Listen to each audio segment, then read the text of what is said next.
But as somebody who studied the industry that seeks to manipulate all of us on behalf of paid interests, I know that few themes arise in our environment organically. A noted propagandist told me, "It's like a movie," he said, and it gave me chills at the time.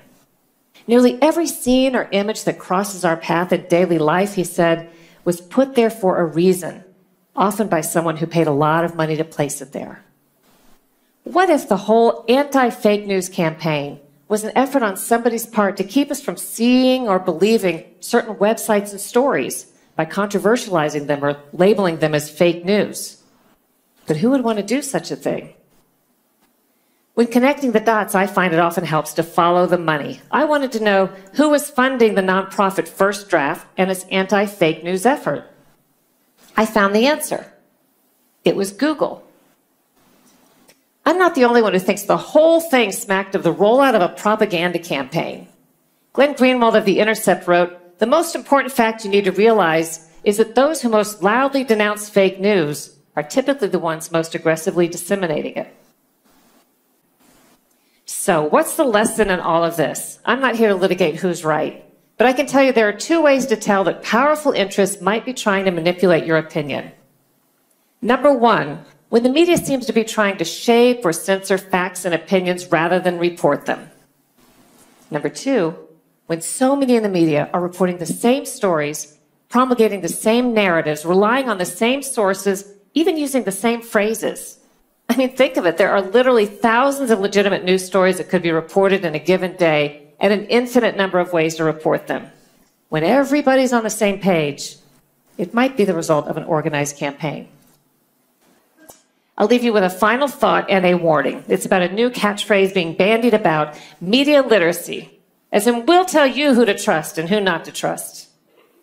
Media literacy advocates are busy trying to get state laws passed to require that their version of media literacy be taught in public schools. They're developing websites as resources for journalists and the public. They're partnering with universities. I think media literacy is a new name promoted by some of the same people who want to tell you what to believe. People with their own agendas using terms designed to fool you into thinking they're neutral authorities. What you need to remember is that when interests are working this hard to shape your opinion, their true goal might just be to add another layer between you and the truth.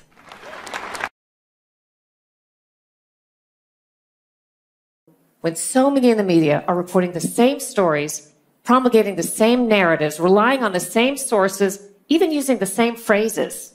I mean, think of it. There are literally thousands of legitimate news stories that could be reported in a given day and an infinite number of ways to report them. When everybody's on the same page, it might be the result of an organized campaign. Privacy watchdogs are in uproar following revelations the US government may have been behind a recent Facebook experiment. The social media site tried to manipulate the emotions of users by showing them different news feeds. And as Marina Portnaya reports, Washington has an appetite for this kind of research.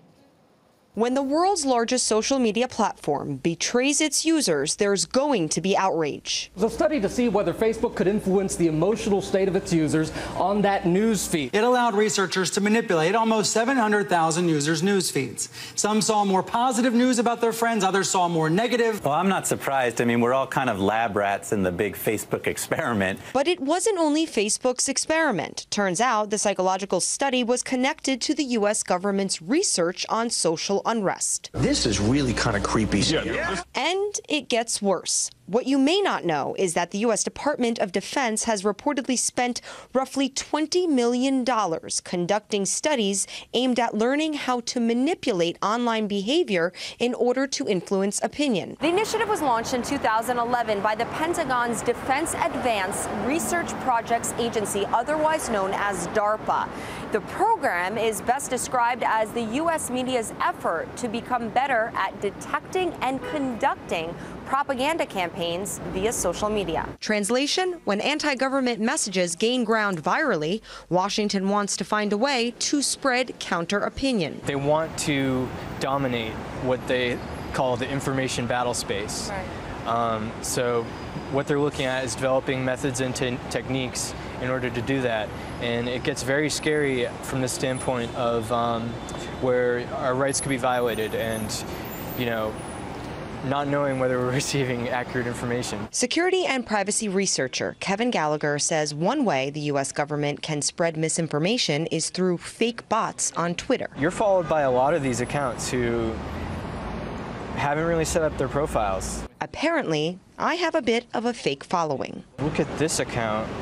It's been tweeting to my colleagues. All of your colleagues, trying to get you guys interested in this link. According to The Guardian, some of the DoD-funded research monitored and analyzed the Twitter feeds of Occupy activists and reportedly went so far as to message unwitting social media users in order to track and study how they responded. In an era of mass information, critics say that manipulating messages is quickly growing into a valuable tool of the U.S. military. Marina Portnaya, RT, New York.